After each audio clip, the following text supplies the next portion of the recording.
Bengals.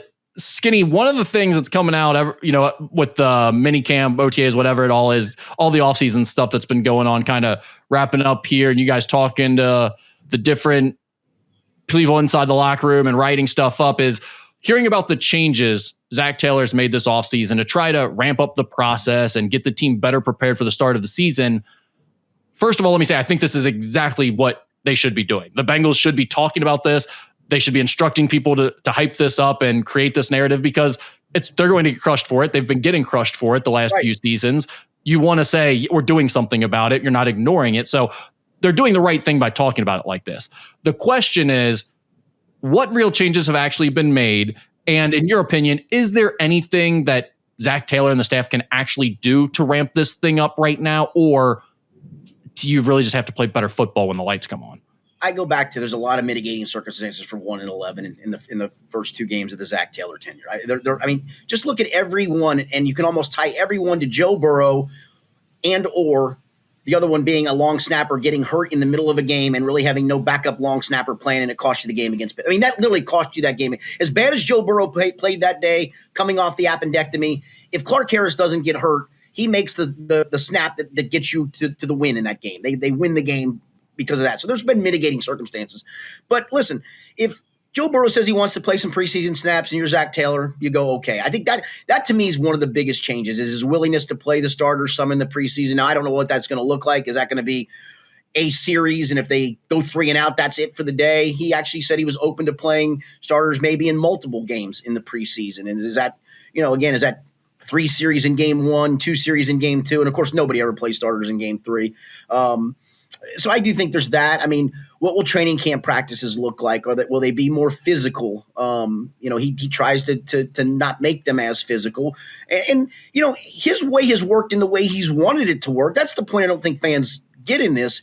The way he's wanted it to work is he wants his team to be fresh for the length of the season. And that's been the case for the most part. I mean, he's had a pretty healthy team that's done well at the end. But I also think this is some of him going, okay, I hear you. We'll make some cosmetic changes, the change from afternoon practices to morning practices.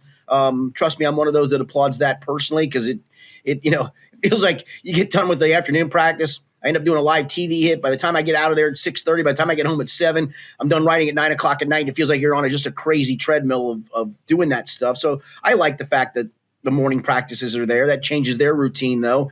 They have to do walkthroughs the night before to get ready for the morning practice, as opposed to doing walkthroughs the morning of, then doing the afternoon practice. And the one I thought that was interesting was the reasoning behind no joint practices with another team. NFL teams do that a lot. And some of it he mentioned, and it does. It's the way the schedule falls. The first preseason game is on August 7th. The second's on August 18th. So there's a pretty big gap in there. And he said, listen, we got a chance to have 6 fully padded practices to work on ourselves. I'm like, okay, I see the reasoning and the logic behind that. Yeah, absolutely. As opposed to what he say of, getting ready for, scrimmaging basically another opponent. I think, okay, he said that's not going to be always the case, and it's probably not. But I think the way the schedule falls. So I think he's done that. I think the biggest part would be, what do we see in actual camp practices themselves? Will we see some more physicality? Will we see a live tackling period or two? I mean, there's only so much you can do. I think fans need to realize that. I mean, there's NFLPA rules that limit the stuff that you can do, but they are certainly not as physical as other teams are in training camp. And, he's usually used the joint practices as that's kind of the physical period that they'll do. So I'm guessing we'll see some more physicality in camp practices. Yeah, I'm listening to the different podcasts and stuff, and I'm hearing some of the other media types hype up like how different the feel has been. And then, they'll talk to the players and they'll ask them about it. It's like, well, what changes have been made? And I hear like, we have more team meetings with the full team in there, and there's just a better attitude from the coaches. So like, if I want to read into this a lot, I'm hearing maybe they didn't like some of the coaches that left, especially the offensive linemen. They seem really excited about their new coach. So maybe they weren't real happy with the previous offensive line coach, or we're just pushing a narrative and trying to grab onto anything at this point. Because like, what could you honestly really do this time of the year to change how you start the season? I don't know that there's much you can really do. And that's the thing. OTAs in the 3-day minicamp, you're even more limited in what you can do from a physicality standpoint, even from just going 11 on 11 standpoint. And so you don't see much of that. And by the way, if we want to be actually serious about this, then like, okay, what are some of the most important things you need to get ramped up? Well, why don't you get your first round draft pick pass rusher in and start having him work on stuff. If you're actually serious about ramping this thing up and getting them, you're not really doing that because that guy's still sitting out negotiating contracts. So I'm not really buying into any of that stuff. I think that's exactly what they should be saying. I just would caution Bengals fans about they need to play better football. They need not lose the Patriots first game of the season. Correct. And again, like I said, it's easy to push the narrative when you're 1-11. That is a factual number. They are 1-11 in the first 2 games of Zac Taylor's first 6 years as head coach. But again, go back to every one of those, and you can tie it back to some malady or injury or issue pertaining to one Joe Burrow. You can, Skinny, but there have been other things. Just from an X and O standpoint, a schematic standpoint, an aggressiveness standpoint, maybe some of that is because they felt like they didn't have Joe Burrow at his full capacity early in those seasons. But even still, they do need to fix some things early in seasons. They can't. The idea of but we've been fresh the last few years. Yeah, that's great, man. You won games at the end of the season. You have freaking Joe Burrow. You can't do that and miss the playoffs and say we did what we set out to accomplish. That's not enough. Give them the credit for hearing the noise and trying to do some things that the fans have wanted. The only thing I would caution is if one of those key starters gets hurt because they played in a preseason game, I don't want to hear the criticism behind it. I don't. I'm with you 100% because people have been railing on this, and I'm not one of them. I do not think the starters need to play preseason games. I don't think it makes a bit of difference. Well, I think the coaches need to coach better the first few weeks. Yeah, I will say I do think this year, yes, because you're not having the joint practices. I think that's where that's where my starters are going to play. The ones playing ones in those joint practice sessions. So I think he treated those as that. So I do think this year, okay, yeah, that makes some sense to get your starters some snaps. But I'm telling you, for those of you that have been wanting this, lamenting this, harping on this, don't you dare complain if one of these guys gets hurt. I'm with you. I'm with you on that 100% because it's been almost unanimous across the fan base. It feels like that people want this to happen, that they feel like the starters should play. And be careful what you wish for on that front. It was reported on Sunday that the Bengals and Trey Hendrickson have resumed contract talks, though Adam Schefter followed that report up by saying the Bengals would like a shorter deal, Hendrickson would like a longer deal, and they can't even find common ground on the length of the deal right now. Do you make anything out of this, or is this just the national guys regurgitating the same reports and it makes headlines again? No, I Trey even mentioned that when he had that impromptu press conference with us on that one Tuesday back in May that, he would like a longer term. He said, I don't want a 1 year because all we're doing is kicking the can down the road. I don't think he's wrong on that. But if they're seeking like a 4-year extension that gets him into his mid-30s, no thank you.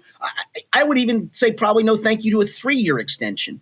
I think a 2-year extension is probably the right length. I think that's a fair length of the Bengals. The Bengals were only offering 1, and I don't think they would be. If they're offering an extension, it's probably at least 2 years. Then yeah, I get his agitation. I wouldn't want to kick the can down the road another year and go through this again next year. If you're going to do it, let's do a 2-year extension and get it done. But again, I think longer than that, I'm sorry, I'm not taking a bunch of money into so the extension is he would play this year and then add the extension on. If it's 2 years, it would be 2026, 2027. If it's 3 years, it takes you through 2028. He's 35 in 2028. Do I want to pay a guy a bunch of money in that year? I don't think so. I'm not. I think 2 years is the right number. I think Max Crosby got 35 a year in his new deal. That is correct. And Myles Garrett got 40 a year in his new deal. That's correct. So if the Bengals are trying to do a 1-year deal, which you're saying you don't think they are, but if I don't think they are. I've heard other people say that. I mean, do you think then do you think Trey Hendrickson would just take basically the $35 million a year deal for 1 year? Give me the Crosby money. I don't think the Bengals would be willing to pay that. I don't think they would either. But I'm wondering if it is coming down to the Bengals want a 1-year deal, is that Trey Hendrickson side of it is? Yeah, I don't think that's on the table at all. Yeah, I don't think that's on the table at all. I don't. I think he wants the because he's brought their name up.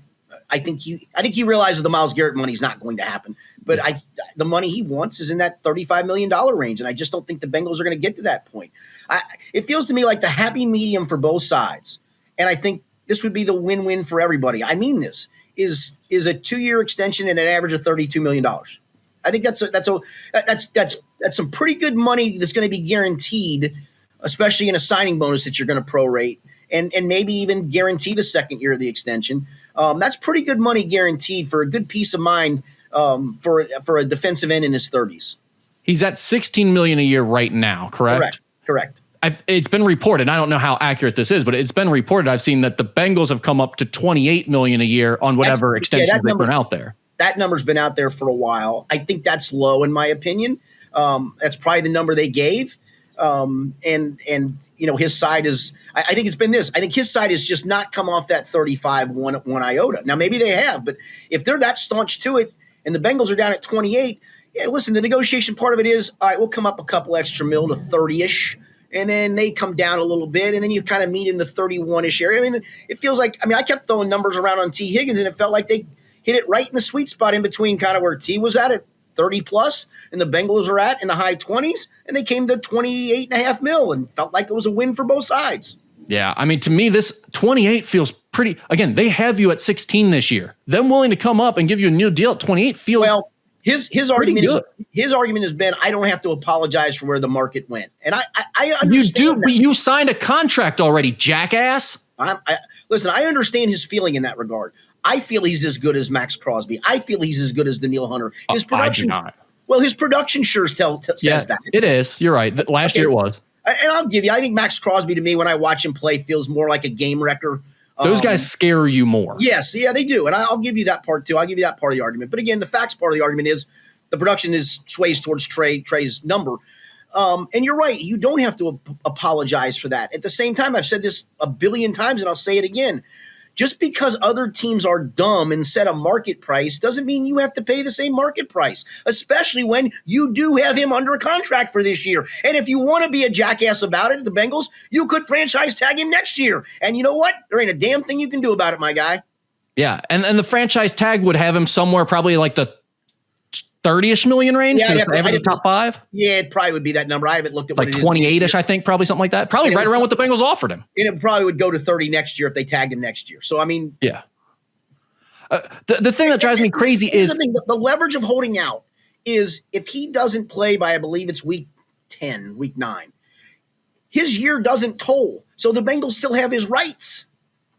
The thing that pisses me off to no end is it's like, dude, you weren't this guy when the Bengals got you. You weren't this guy when they signed you to an extension early. You got the stability of the $16 million up front. Yes, you have to give them a little on the back end because you played really well. That's how the game works. You don't get to renegotiate every stinking year. Well, and I've had some discussions with some people on Twitter that have private messaged me, and they've been good discussions because I think they're confused why I'm so anti-Trey in this argument, and I'm not anti-Trey. I do think Trey needs to be paid somewhere in the $30 million range. That feels like a fair market price for a guy's age. But my argument back to them has been, you don't pay for past production. Just because a guy outperformed his contract doesn't mean he deserves to get paid for what the future. You're trying to pay for future production. You're trying to figure out, like, what do I think I'm going to get out of this guy, and what is that value? And again, the Raiders are stupid. The Browns are stupid. Doesn't mean you have to be stupid along with them. Now, I got a deal. Let's do this. Bengals should give him the length of extension he wants at the money he wants. But the second his production doesn't equate to those guys, they're asking for money back. They're renegotiating and we're taking it off the table. Wait, that doesn't work that way. Well, it does in a way. I will say this. That point of the argument I agree with you on. But they did it to Geno Stone. They did it to Zach Moss. They have started asking for money back. You are right. Maybe okay. Let's do that then. You're not doing it to a contract that big. That's the difference. Correct. Yeah. It just drives me crazy with these guys when they act like that. Or you do this, and I'm going to guess his side isn't going to do it because they're going to want every nickel of guaranteed money they can get. But there's also an ego involved here too, right? You want to be talked about in the vein of I'm a $35 million.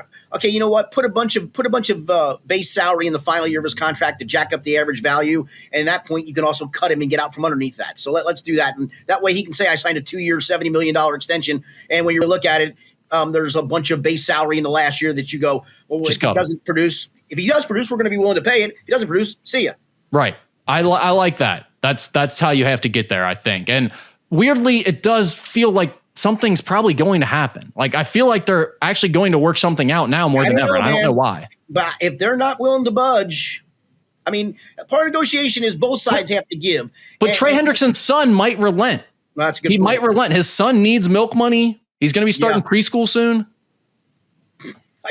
I love him throwing his name into the conversation. It's so ridiculous. He's just an idiot. You said it best the first time we ever talked about him a year ago. He's a lunkhead. He just doesn't know any better.